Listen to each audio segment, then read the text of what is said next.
शहर के पुराने मोहल्ले में एक बड़ा सा मकान था। मकान के बाहर लगे गुलमोहर के पेड़ पर हर मौसम में लाल फूल खिलते थे। उसी मकान में रहते थे शंकरलाल जी, उनकी पत्नी सावित्री देवी, बड़ा बेटा अमन, छोटा बेटा रोहित और अमन की पत्नी बनने वाली थी नंदिनी। शंकरलाल जी अपने मोहल्ले में सम्मानित व्यक्ति थे। उम्र लगभग 65 वर्ष की थी, लेकिन चेहरे पर हमेशा संतोष रहता था। सावित्री देवी उनसे कुछ छोटी थीं।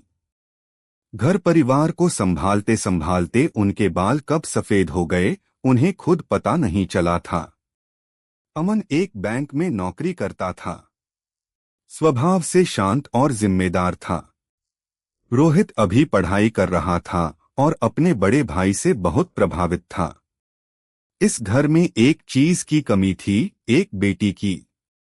सावित्री देवी को हमेशा लगता था कि अगर उनकी एक बेटी होती तो वह उसके साथ अपने मन की बातें करती, उसके लिए कपड़े चुनती, उसके बाल बनाती और उसके सुख दुख की साथी बनती।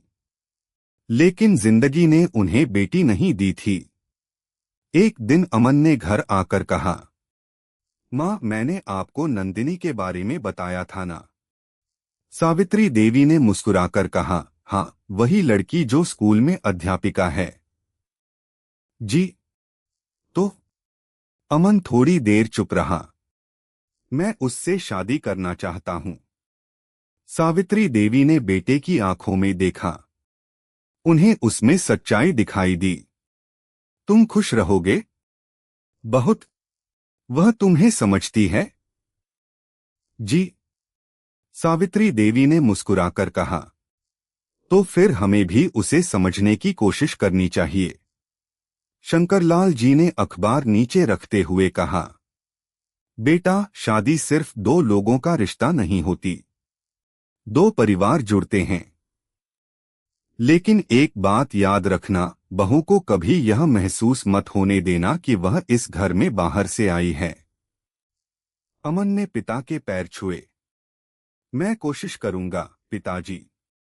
कुछ ही दिनों में नंदिनी के परिवार वाले रिश्ता देखने आए। नंदिनी साधारण सी साड़ी पहने हुए थी। उसके चेहरे पर कोई बनावटीपन नहीं था। वह कम बोल रही थी, लेकिन जब भी बोलती पूरे विश्वास के साथ बोलती। सावित्री देवी ने उससे पूछा, बेटी, शादी के बाद नौकरी जारी रखना चाहोगी? नंदिनी ने थोड़ा झिझकते हुए कहा, जी मां जी, अगर आपको और पिताजी को कोई आपत्ति न हो तो। सावित्री देवी ने उसका हाथ पकड़ लिया। हमारी बेटी नौकरी करेगी तो हमें गर्व होगा। नंदिनी ने पहली बार उन्हें ध्यान से देखा। उसकी आंखों में नमी आ गई। शायद उसने मन ही मन सोचा था कि ससुराल में उसे अपनी नौकरी छोड़नी पड़ेगी। लेकिन सावित्री देवी के शब्दों ने उसके मन का डर थोड़ा कम कर दिया था। शादी तय हो गई। दिन तेजी से बीतने लगे। आखिर वह दिन भी आया जब नंदिनी दुल्हन बनकर शंकरलाल जी के घर पहुंची। घर के दरवाजे पर सावित्री देवी आरती की थाली लेकर खड़ी थीं। नंदिनी ने गृह प्रवेश किया। उसके पैर चावल से भरे कलश से टकराए और चावल चारों ओर फैल गए। सावित्री देवी ने कहा, बेटी, धीरे धीरे चलना। यह घर तुम्हारा है, यहां किसी चीज की जल्दी नहीं है। नंदिनी ने उनकी ओर देखा। जी मां जी। उस रात जब सभी सो गए, नंदिनी खिड़की के पास बैठी अपने मायके को याद कर रही थी।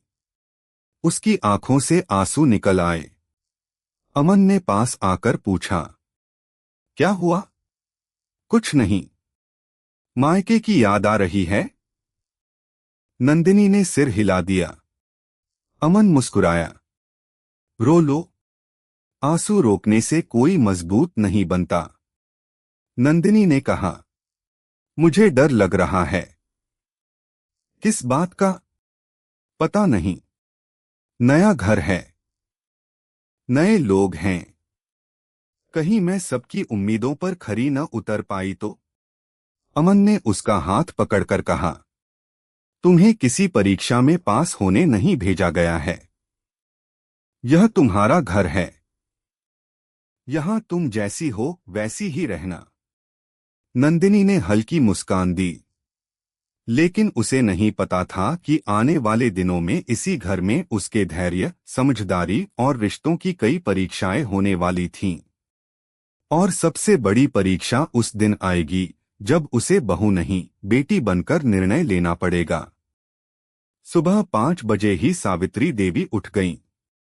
रसोई में चाय बनाते समय उन्होंने देखा कि नंदिनी भी पीछे खड़ी है। अरे बेटी, तुम क्यों उठ गई? मां जी, घर में नई हूं, सोचा कुछ काम में हाथ बंटा दूं। सावित्री देवी ने प्यार से कहा। नई हो इसलिए आराम करो। घर के काम सीखने में पूरी जिंदगी पड़ी है। नंदिनी मुस्कुराई। मां जी, मुझे काम करने से परेशानी नहीं होती। काम से नहीं, आदत से परेशानी होती है। मैं चाहती हूं कि तुम पहले इस घर को समझो। नंदिनी को उनकी बात अच्छी लगी। नाश्ता तैयार हुआ। रोहित खाने की मेज पर बैठा था। उसने मजाक करते हुए कहा, भाभी, आज तो आपका पहला नाश्ता है। देखते हैं कैसा बनाती हैं। नंदिनी ने हंसकर कहा, अगर अच्छा नहीं हुआ तो भाई को जिम्मेदार मानेंगे। अमन ने रोहित को घूरकर देखा। क्यों? क्योंकि शादी तुमने की है। सभी हंस पड़े। नंदिनी के चेहरे पर भी मुस्कान आ गई। उसे पहली बार लगा कि शायद यह घर सच में उसका अपना बन सकता है। लेकिन हर घर में रिश्तों की अपनी परतें होती हैं। कुछ दिनों बाद अमन की चचेरी बहन रिया घर आई। रिया को नंदिनी से कुछ खास लगाव नहीं था। वह अक्सर अपनी मां से कहती, भाभी को घर में आते ही बहुत अधिकार मिल गया है। एक दिन उसने सावित्री देवी से कहा, मां जी, नई बहू को इतना सिर पर मत चढ़ाइए, बाद में वही घर चलाने लगेगी। सावित्री देवी ने गंभीर होकर कहा, रिया, बहू घर चलाने लगे तो मुझे खुशी होगी। घर किसी एक के हाथ से नहीं चलता। रिया चुप हो गई। उसे अंदाजा नहीं था कि सावित्री देवी नंदिनी को बहू नहीं, बेटी मानने लगी थीं। लेकिन परिवार के कुछ लोगों को यह बात पसंद नहीं आ रही थी। शादी को 3 महीने हुए थे। एक दिन शंकरलाल जी ने नंदिनी को बुलाया। बेटी, अगले महीने बैंक का कुछ जरूरी काम है। अमन को 2 दिन बाहर जाना पड़ेगा। जी पिताजी। तुम्हारी स्कूल की छुट्टी है? जी, शनिवार और रविवार है। तो अगर संभव हो तो मां के साथ रहना। उनकी तबीयत कुछ दिनों से ठीक नहीं लग रही। नंदिनी तुरंत बोली, जी पिताजी। अगले दिन सावित्री देवी की तबीयत अचानक बिगड़ गई। नंदिनी उन्हें डॉक्टर के पास ले गई। जांच में पता चला कि उनका ब्लड प्रेशर काफी बढ़ा हुआ है। डॉक्टर ने आराम की सलाह दी। नंदिनी ने स्कूल में छुट्टी ले ली। उसने उनकी दवाइयों का समय लिखकर दीवार पर चिपका दिया। सुबह दवा, दोपहर दवा, रात दवा, खाने का समय, आराम का समय। सावित्री देवी उसे देखती रहती।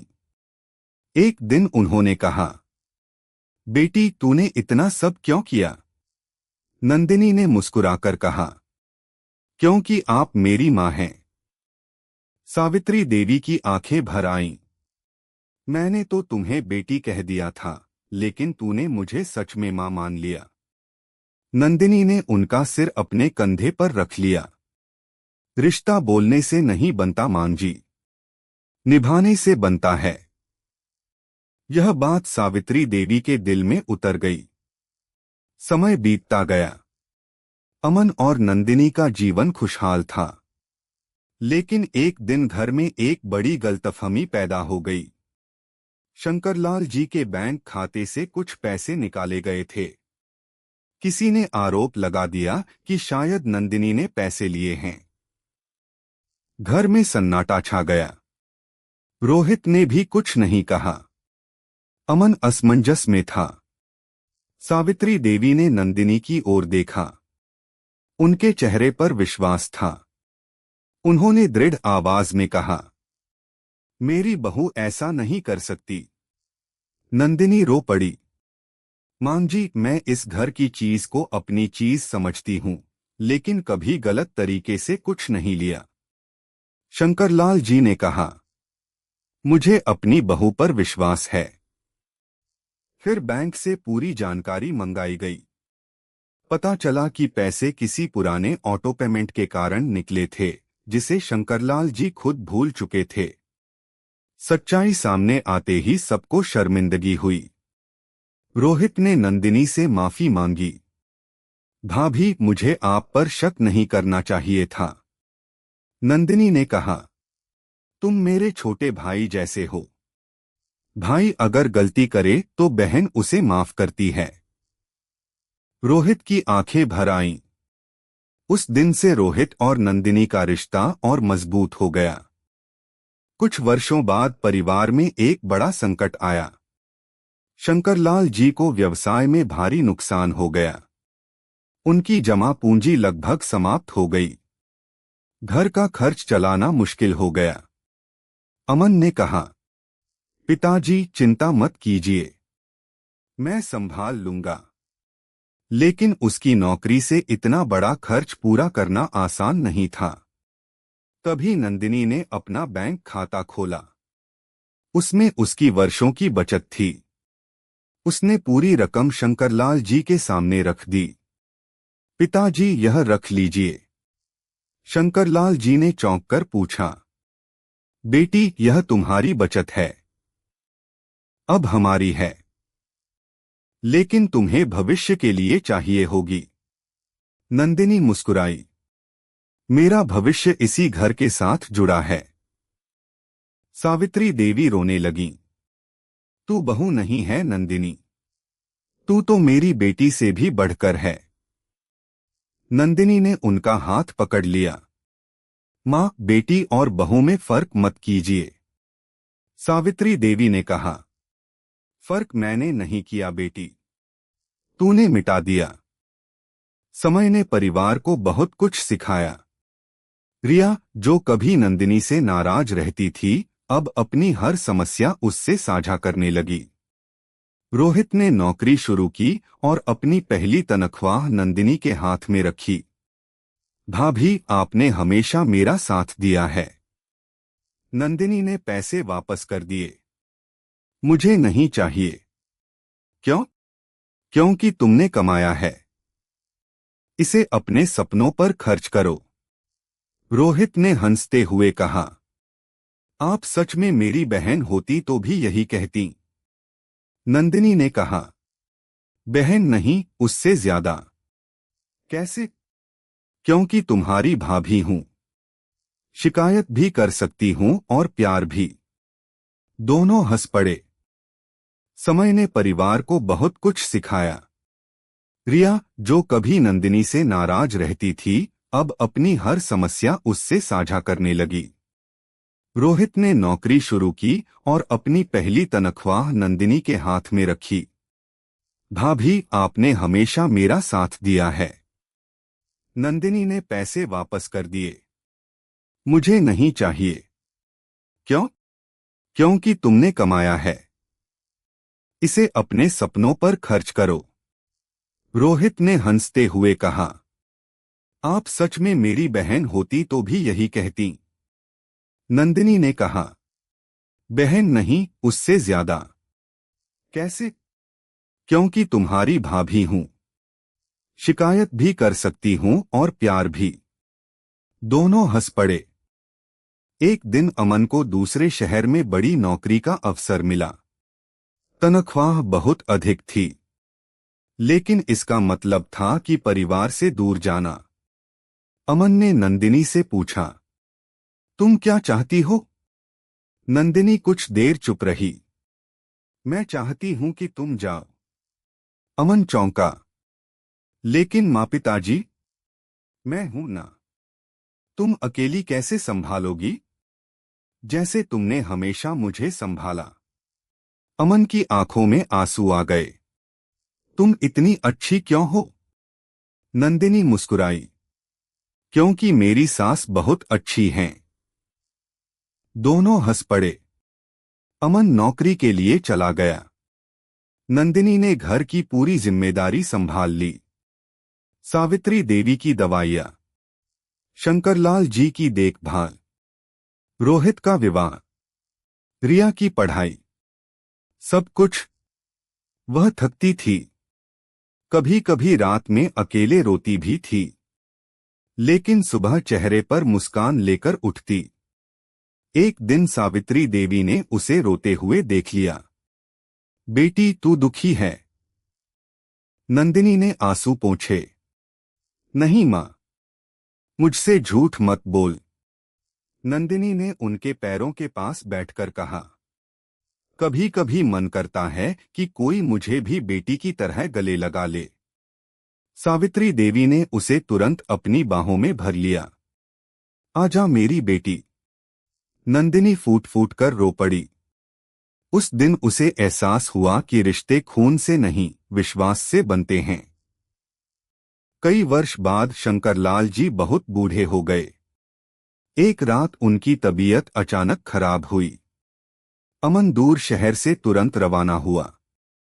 अस्पताल में डॉक्टरों ने कहा, अगले कुछ घंटे महत्वपूर्ण हैं। परिवार चिंतित था। नंदिनी पूरी रात उनके पास बैठी रही। सुबह शंकरलाल जी ने आंखें खोलीं। उन्होंने धीमी आवाज में कहा, नंदिनी। जी पिताजी। तूने मेरे बेटे को खुश रखा। नंदिनी रोने लगी। उन्होंने उसका हाथ पकड़ा और मुझे बेटी का सुख दिया। पिताजी, ऐसा मत कहिए। सच कह रहा हूं। उन्होंने सावित्री देवी की ओर देखा। सावित्री, हमने बेटी की कमी महसूस की थी ना? सावित्री देवी ने आंसू पोंछते हुए सिर हिलाया। शंकरलाल जी ने नंदिनी की ओर देखा। भगवान ने हमें बेटी नहीं दी, लेकिन बहू के रूप में बेटी से बढ़कर दे दी। कमरे में सन्नाटा था। अमन ने नंदिनी का हाथ पकड़ लिया। रोहित की आंखों में आंसू थे। सावित्री देवी ने नंदिनी को गले लगा लिया। उस पल नंदिनी ने महसूस किया कि उसके जीवन की सारी कठिनाइयां सार्थक हो गई थीं। समय कभी रुकता नहीं। बच्चे बड़े हुए। रोहित की शादी हुई। घर में नई बहू आई। नंदिनी ने उसे देखकर वही बात कही जो कभी सावित्री देवी ने उससे कही थी। बेटी, इस घर में तुम्हें किसी परीक्षा में पास होने नहीं आया है। तुम जैसी हो वैसी ही रहना। नई बहू की आंखों में आंसू आ गए। दीदी, क्या मैं आपको मां कह सकती हूं? नंदिनी मुस्कुराई। अगर मैं तुम्हें बेटी कह सकती हूं तो तुम मुझे मां क्यों नहीं? सावित्री देवी यह सब देख रही थीं।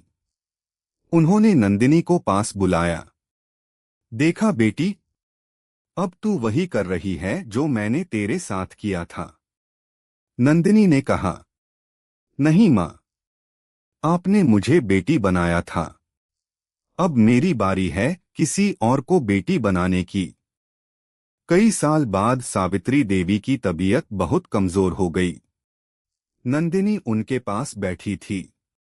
सावित्री देवी ने उसका हाथ पकड़कर कहा, बेटी, अगर अगले जन्म जैसी कोई चीज होती है ना, तो मैं फिर से तेरी मां बनना चाहूंगी। नंदिनी की आंखों से आंसू बहने लगे। मां, अगले जन्म की क्या जरूरत है? इस जन्म में आपने मुझे जो प्यार दिया है वह 7 जन्मों के लिए काफी है। सावित्री देवी मुस्कुराईं। तू सच में बेटी से बढ़कर बहू है। नंदिनी ने उनका सिर अपनी गोद में रख लिया। उस दिन घर में कोई बड़ा उत्सव नहीं था। न कोई संगीत था, न कोई मेहमान। बस एक माँ और एक बेटी थीं। एक ऐसी बेटी जो जन्म से बेटी नहीं थी। वह बहू बनकर आई थी, लेकिन अपने प्रेम, त्याग, सम्मान और अपनापन से उसने उस घर में वह स्थान बना लिया था जिसे कोई रिश्ता जबरदस्ती नहीं पा सकता। इस कहानी की सबसे बड़ी सीख यही थी। बहू घर में बाहर से आती है, लेकिन उसे बेटी बनने में केवल समय नहीं, परिवार का व्यवहार भी लगता है। जिस घर में बहू को सम्मान मिलता है, वहां वह घर की जिम्मेदारी अपना कर्तव्य समझकर निभाती है। और जिस घर में बहू को बेटी का प्यार मिलता है, वहां वह बेटी से बढ़कर बन जाती है। नंदिनी ने उस परिवार को सिर्फ संभाला नहीं था, उसने उसे जोड़ा था। और शायद इसी वजह से शंकरलाल जी की वह बात पूरे परिवार के लिए हमेशा यादगार बन गई। बेटी जन्म से मिलती है, लेकिन बेटी से बढ़कर बहू अपने कर्मों से बनती है।